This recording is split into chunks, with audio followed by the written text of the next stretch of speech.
বনশ্রীর সাথে প্রধানের প্রধান। নমস্কার, আমি বনশ্রী। এখন চলছে প্রধানের প্রধান, মানে প্রধানের প্রধান আবার হয় নাকি? হ্যাঁ হয়, প্রধানের প্রধান। সরকার চেয়েছে পঞ্চায়েতে থাকবে মহিলা ক্ষমতা, আর সেই জন্য বাড়ির মহিলারা চেয়ারে বসছেন, কাঁধে কাঁধ মিলিয়ে চলছে স্বামীদের সাহায্য, একদম কাঁধে কাঁধ মিলিয়ে চলছে। আর সেই রকমই একজন আমরা এখানে আমাদের স্টুডিওতে আজকে পেয়ে গেছি। ওনার নাম হচ্ছে, বলবো না আমি, উনি নিজেই বলবে। দেখুন তো আপনারা চিনতে পারেন কিনা, আপনার নামটা বলুন। আমি রাকিবুল ইসলাম রকি, প্রাক্তন প্রধান চুয়াপাড়া গ্রাম পঞ্চায়েত। এখন আমার মিসেস দিশানি খাতুন চুয়াপাড়া গ্রাম পঞ্চায়েত প্রধান। প্রধান দিশারি খাতুন প্রধান হলে কি হবে? ওনাকেও এখন এলাকায় ডাকে প্রধান বলে। পঞ্চায়েত মানে কাজ হয় শুধুমাত্র সার্টিফিকেট দেওয়া না, এই পঞ্চায়েতে রয়েছে লাইব্রেরি, এই পঞ্চায়েতের আন্ডারে রয়েছে স্বাস্থ্য, কতগুলো উপস্বাস্থ্য কেন্দ্র, হাতে গুনে বলা যাবে না, 10 থেকে 12টা। চলুন শুনে নেব সেই গল্পই, কেমন তাদের পঞ্চায়েতটা ছিল, এখন কতটা কাজ করেছেন এবং আগামীতে কি কি তাদের পরিকল্পনা রয়েছে। আমরা কথা বলবো রাকিবুল বাবু আপনার সাথে। নমস্কার, অনেক স্বাগত আপনাকে আমাদের স্টুডিওতে আসার জন্য। আপনি 5 বছর প্রধান ছিলেন, এখন আপনার স্ত্রী প্রধান। কখনো কি পরিবারতন্ত্র বলে কোনো অভিযোগ উঠেছে আপনার দলের মধ্যে? না, একদমই নয়। আমি 2018 সালে যখন প্রধান হই, তখন তৃণমূল কংগ্রেসের চুয়াপাড়া গ্রাম পঞ্চায়েতে 30 জন সদস্য, তাদের সকলের মতামত নিয়ে দল আমাকে প্রধানের দায়িত্ব দেয়। এবং 2023-এর যে গ্রাম পঞ্চায়েত নির্বাচন, চুয়াপাড়া গ্রাম পঞ্চায়েতে 30 জন সদস্যের মধ্যে 23 জন তৃণমূল কংগ্রেস থেকে নির্বাচিত হয়। 23 জন সদস্যর মতামতের ভিত্তিতে 23 জনের সমর্থনের ভিত্তিতেই কিন্তু আমার মিসেস এখন চুয়াপাড়া গ্রাম পঞ্চায়েতের বর্তমান প্রধান। আচ্ছা, পঞ্চায়েত পরিচালনার ক্ষেত্রে আপনি আপনার স্ত্রীর পাশে থাকেন না স্ত্রী আপনার পাশে থাকে? না, পঞ্চায়েত পরিচালনার ক্ষেত্রে বলতে আমার যিনি স্ত্রী এখন চুয়াপাড়া গ্রাম পঞ্চায়েতের প্রধান দিশানি খাতুন, তিনি একদিকে যেমন সংসার সামলান, একদম নিজের সন্তানকে স্কুলে পাঠানো থেকে শুরু করে, রান্না থেকে শুরু করে, ঠিক তেমনিভাবে 10টা সাড়ে 10টার মধ্যে বাড়িতে স্নান করে একদম রেডি হয়ে যান অফিসে কখন পৌঁছবেন এবং মানুষের পরিষেবা দেওয়ার জন্য। এবং পঞ্চায়েত পরিচালনার ক্ষেত্রে নিশ্চিতভাবে আমার মিসেস নতুন রাজনীতিতে নতুন এসেছেন। আমার একটা সুবিধা যেটা হচ্ছে, আমার শ্বশুরমশাইও 6ঘড়ি গ্রাম পঞ্চায়েতের প্রাক্তন প্রধান ছিলেন। তো সেক্ষেত্রে একটা পজিটিভ একটু সুবিধা রয়েছে। তবে পঞ্চায়েত পরিচালনার ক্ষেত্রে নিশ্চিতভাবে আমার মিসেস যখন সমস্যা হয়, কোনো কিছু পরামর্শের প্রয়োজন হয়, আমার কাছ থেকে পরামর্শ নেয়, সহযোগিতা নেয়। এই যে 5 বছর, যে গত 5 বছর, এই 5 বছরে আপনি স্ত্রীর পাশে থেকে কি কি উন্নয়ন আপনার পঞ্চায়েতে আপনি ঘটাতে পেরেছেন বলে আপনি মনে করছেন? 2018 থেকে 23 চুয়াপাড়া গ্রাম পঞ্চায়েত, আপনারা জানেন যে বাংলাদেশ সীমান্তবর্তী একটা গ্রাম পঞ্চায়েত এবং পদ্মা ভাঙনগ্রস্ত এলাকা। এই এলাকার অধিকাংশ মানুষ তাদের রুজি রোজগারের জন্য বাংলার বাইরে ভিন রাজ্যে তারা পরিযায়ী শ্রমিক হিসেবে কাজ করে থাকে, বিশেষ করে কেরল, মুম্বাই, গুজরাট, দিল্লি। তো আমাদের যে চুয়াপাড়া গ্রাম পঞ্চায়েত, 30টা সংসদ, একদিকে পাশের করিমপুর ব্লকের গোপালপুর ঘাট, একদিকে ডোমকলের কুফিলা, আর একদিকে জলঙ্গি ব্লকেরই সাদিকাদার গ্রাম পঞ্চায়েত, অপরদিকে জলঙ্গি ব্লকের জলঙ্গি গ্রাম পঞ্চায়েত। একটা বিস্তীর্ণ ভৌগোলিক এলাকা নিয়ে এই গ্রাম পঞ্চায়েত গঠিত। এই গ্রাম পঞ্চায়েত এলাকায় 2018 সালে আমি প্রধান হিসেবে দায়িত্ব নেওয়ার আগে গ্রাম পঞ্চায়েত এলাকার অধিকাংশ রাস্তা কিন্তু কাঁচা ছিল, মানুষ 12 মাস চলাচল করতে পারতো না। গ্রাম পঞ্চায়েত এলাকায় সেই রকম কোনো বাতি ছিল না। গ্রাম পঞ্চায়েত এলাকায় বিশুদ্ধ পানীয় জলের পর্যাপ্ত ব্যবস্থা ছিল না। গ্রাম পঞ্চায়েত এলাকার যে উপস্বাস্থ্য কেন্দ্রগুলো রয়েছে, সেগুলোর সঠিক মানোন্নয়ন হয়নি। গ্রাম পঞ্চায়েত এলাকার যে শিক্ষা প্রতিষ্ঠানগুলো রয়েছে, বিশেষ করে প্রাথমিক, উচ্চ বিদ্যালয়, সেখানেও অনেক পরিকাঠামোগত অভাব ছিল। আমি দায়িত্ব নেওয়ার পরে গ্রাম পঞ্চায়েতের 30টা সদস্যের মতামত এবং এলাকার মানুষের সঙ্গে সর্বাঙ্গীনভাবে আলোচনা করে আমরা একটা সুনির্দিষ্ট পরিকল্পনা গ্রহণ করি প্রত্যেক বছরে, এবং সেই পরিকল্পনা বাস্তবায়নের মধ্যে দিয়ে গ্রাম পঞ্চায়েত এলাকার 30টা বুথের অধিকাংশ রাস্তা এখন মানুষের 12 মাসে চলাচলের যোগ্য রাস্তা হিসেবে, কোথাও কংক্রিটের ঢালাই রাস্তা, কোথাও পিচের রাস্তা তৈরি করেছি। এমন কোনো সংসদ নেই বা গ্রাম নেই যেখানে বিশুদ্ধ পানীয় জলের ব্যবস্থার জন্য, সরবরাহের জন্য সোলার সজলধারা এটিইউ ব্যবস্থা বসানো হয়নি। প্রত্যেকটা গ্রামে পর্যাপ্ত জলের ব্যবস্থা রয়েছে। এখন জলস্বপ্ন মিশনের যে পিএইচির মাধ্যমে যে সংযোগ, সেটাও মোটামুটি সম্পূর্ণ হয়েছে। তাছাড়া গ্রাম পঞ্চায়েত এলাকার যে শিক্ষা প্রতিষ্ঠানগুলো রয়েছে, সেখানে যে পরিকাঠামোগত অভাব ছিল, বিশেষ করে টয়লেট, ডাইনিং হল থেকে শুরু করে জলের ব্যবস্থা, রাস্তা, সেগুলো আমরা সম্পূর্ণ করেছি। প্রায় অধিকাংশ যে কাজ, সেগুলো কিন্তু আপনার 2018 পঞ্চায়েত চুয়াপাড়া পঞ্চায়েত কিন্তু একদম সীমান্তবর্তী এলাকায়।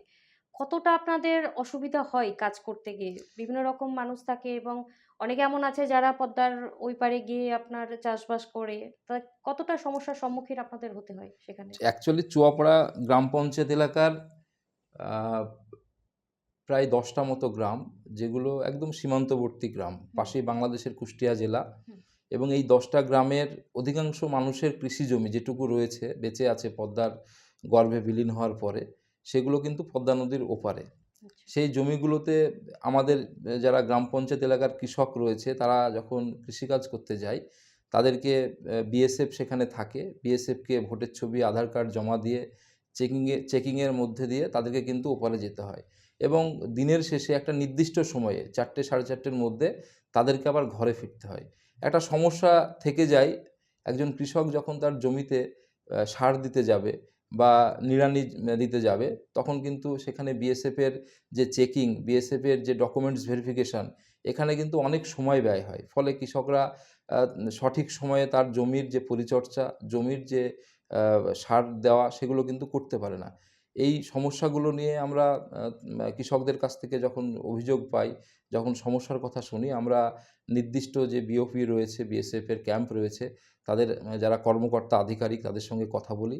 এবং সেই সঙ্গে সঙ্গে ব্লক প্রশাসনের আধিকারিক, পুলিশ প্রশাসনের আধিকারিক, তাদের সঙ্গে কথা বলে অনেকটাই সমস্যা মিটে যায়। কোথাও কোথাও সমস্যা থেকে যায়। তবে সীমান্তবর্তী এলাকার মানুষের সীমান্তের কাছে যে কৃষিজমি, এই কৃষিজমিতে চাষবাস একটা বড় সমস্যা আমাদের এলাকার কৃষকদের কাছে। আচ্ছা, আপনি 5 বছর প্রধান ছিলেন। তারপর আপনার স্ত্রী।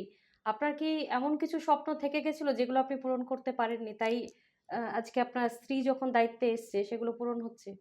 একদম।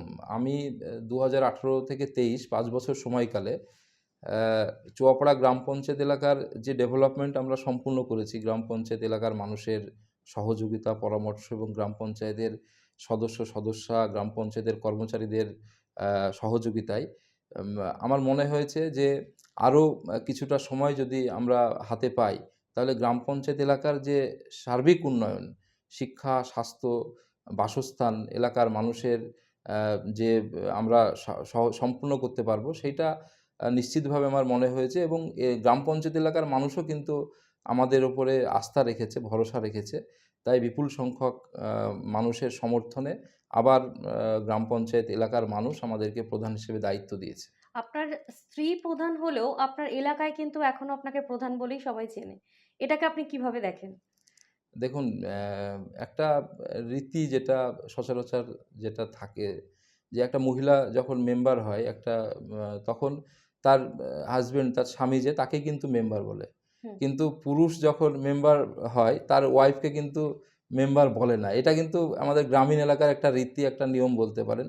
তবে প্রাক্তন প্রধান হিসেবে আমি এখনও সকালবেলায় খুব সকাল সকাল ঘুম থেকে উঠি এবং প্রত্যেকদিন 4টে-5টা গ্রামে কিন্তু আমি বাইকে 2-3 জন মিলে ঘুরি, এলাকার মানুষের সঙ্গে কথা বলি, সমস্যা আ শুনে নেওয়ার চেষ্টা করি এবং সমস্যার সমাধান করার চেষ্টা করি। আপনার কথা ধরেই বলবো, সরকার চেয়েছিল মহিলাদের ক্ষমতা আসতে এবং পঞ্চায়েতি রাজে কিন্তু মহিলাদের ক্ষমতায়ন করার চেষ্টা উনি করেছিলেন।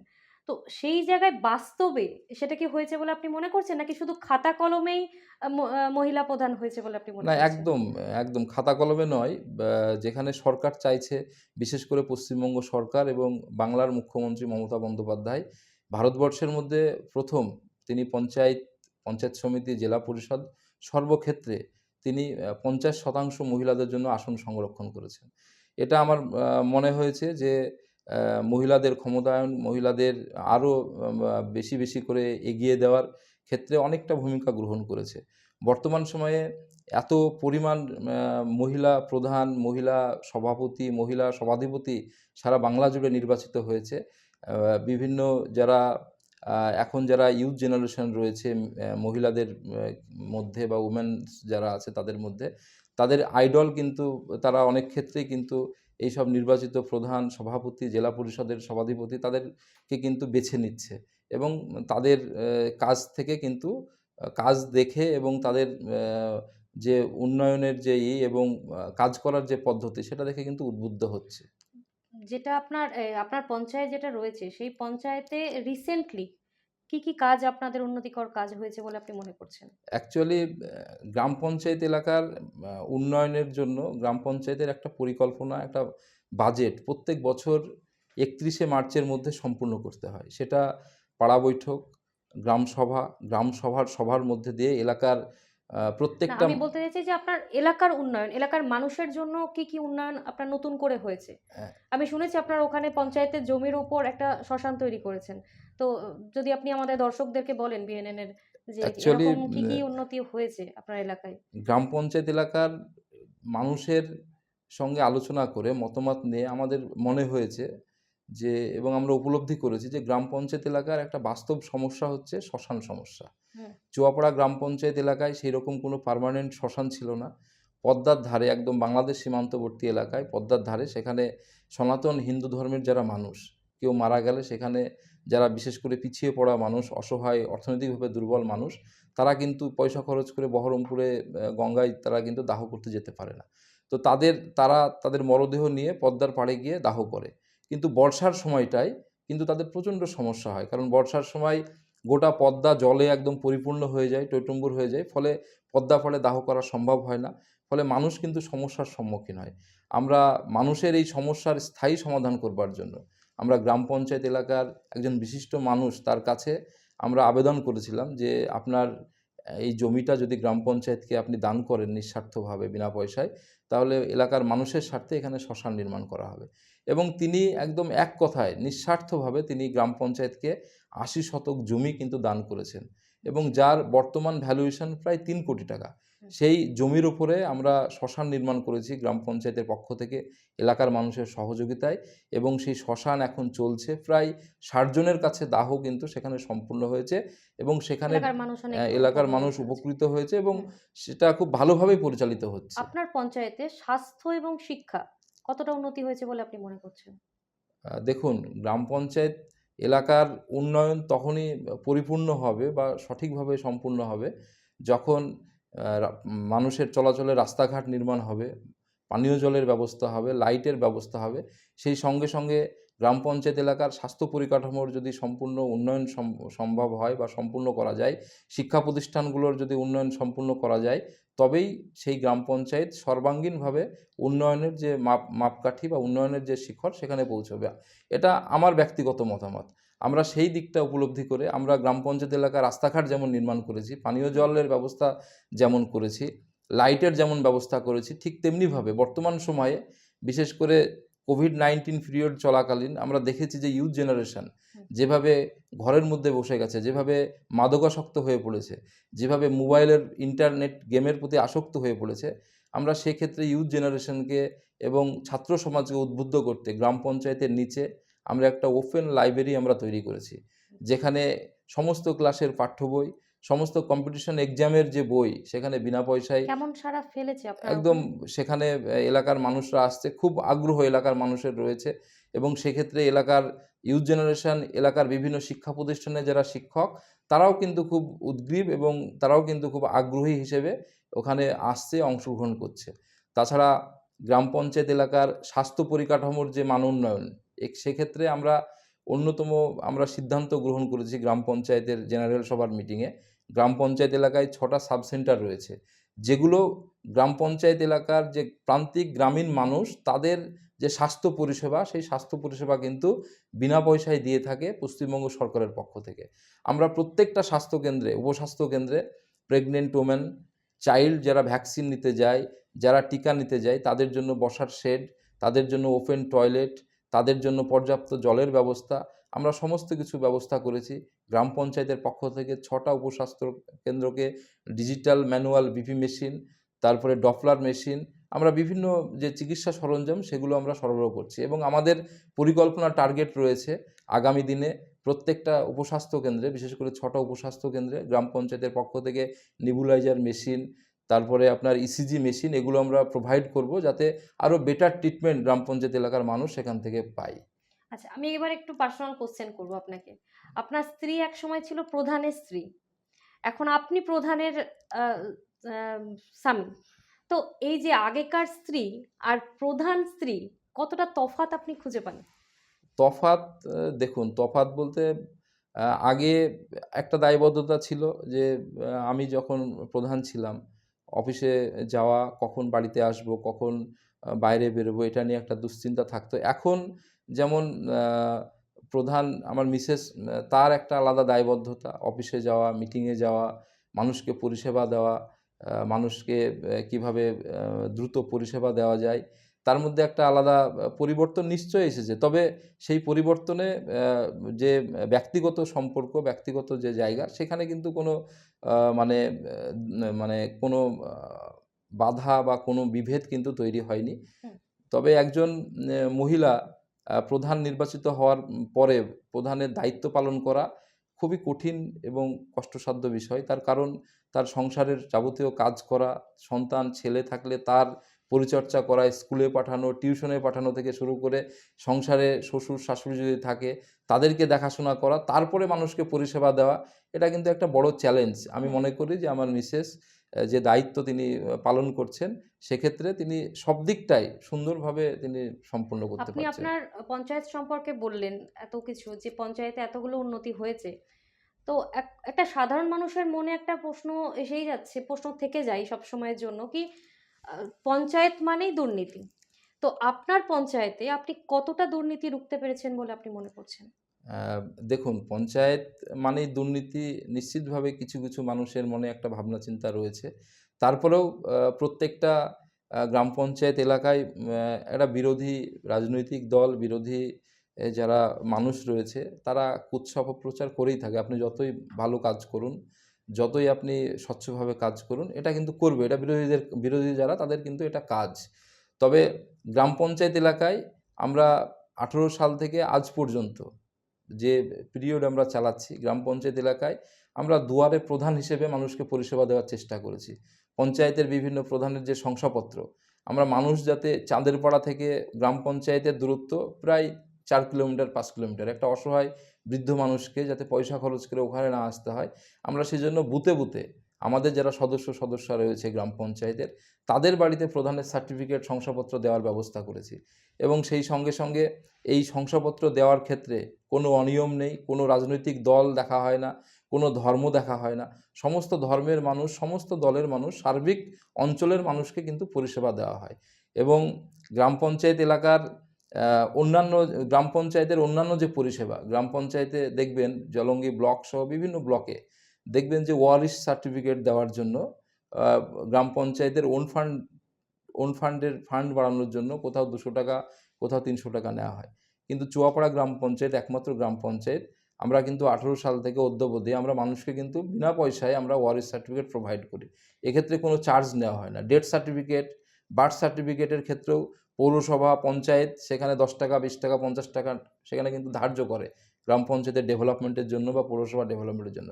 আমরা কিন্তু গ্রাম পঞ্চায়েতের পক্ষ থেকে সম্পূর্ণ বিনামূল্যে আমরা কিন্তু সেগুলো কিন্তু প্রোভাইড করি। আপনি 5 বছর প্রধান ছিলেন, আপনার স্ত্রী এখন প্রধান।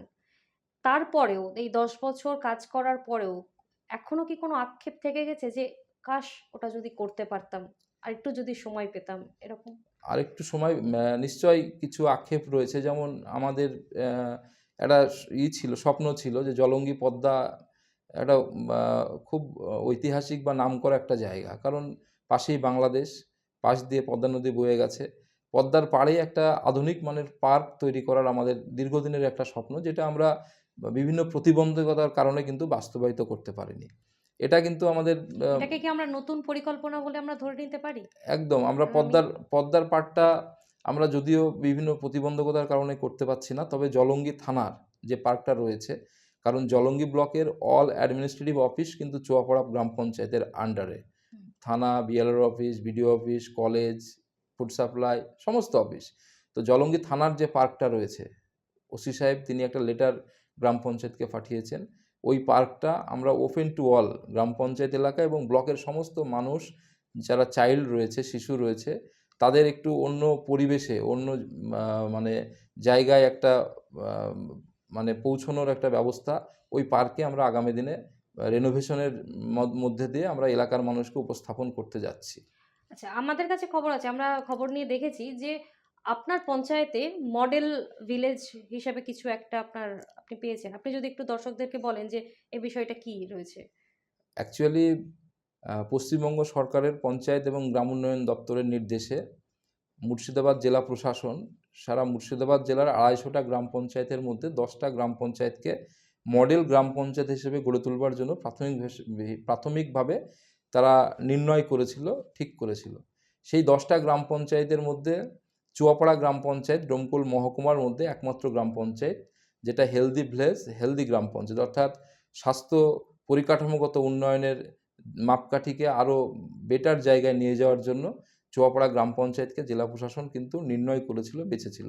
এটা আমরা মনে করি যে সারা জেলার মানে 250টা গ্রাম পঞ্চায়েতের মধ্যে জায়গা করে নেওয়া 10টা টপ বেটার বা বেস্ট গ্রাম পঞ্চায়েতের তালিকায়, এটা কিন্তু একটা বড় প্রাপ্তি এবং আমরা সেই লক্ষ্যে আমরা কিন্তু এগিয়ে যাচ্ছি এবং আশা করছি আগামী দিনে চুয়াপাড়া গ্রাম পঞ্চায়েত মানুষের ভালোবাসা এবং উন্নয়নের যে পরিকল্পনা, সেই পরিকল্পনাগুলো যদি বাস্তবায়িত হয়, মুর্শিদাবাদ জেলা শুধু নয়, সারা রাজ্যের মধ্যে একটা ভালো জায়গায় চুয়াপাড়া গ্রাম পঞ্চায়েত নিশ্চিতভাবে জায়গা করে নেবে। সাধারণ মানুষের মধ্যে পঞ্চায়েত মানেই দুর্নীতি, আর এই দুর্নীতির মধ্যেই 10 জনের মধ্যে একজনের জায়গা করে নিয়েছে চুয়াপাড়া পঞ্চায়েত। কি নেই পঞ্চায়েতে? লাইব্রেরি, আর কি রয়েছে? স্বাস্থ্য, শিক্ষা, আর কি রয়েছে? সমস্ত কিছু। দুয়ারে সরকার বলেছিলেন, সরকার ঘোষণা করেছিলেন দুয়ারে সরকার। আজ প্রধান সাহেব বললেন যে দুয়ারে সরকার না, দুয়ারে প্রধান। সমস্ত কিছু তাদের হাতের কাছে নিয়ে এসছে। এইরকম পঞ্চায়েত বিএনএন এর দর্শকদের কাছে আমরা আজকে দেখাতে পারলাম, এরকম পঞ্চায়েতের কথা আমরা শুনতে পারলাম, এবং এটা অনুপ্রেরণা থাকবে বাকি পঞ্চায়েতদের উপর। তারাও চেষ্টা করবে যেন তারাও মডেল ভিলেজের মতন এরকম সুন্দর একটা পঞ্চায়েত গড়ে তুলতে পারে, যেখানে তাদেরও যেন স্বাস্থ্য, শিক্ষা সমস্ত দিক থেকে উন্নতি হয়। আজকে এই পর্যন্ত। নমস্কার।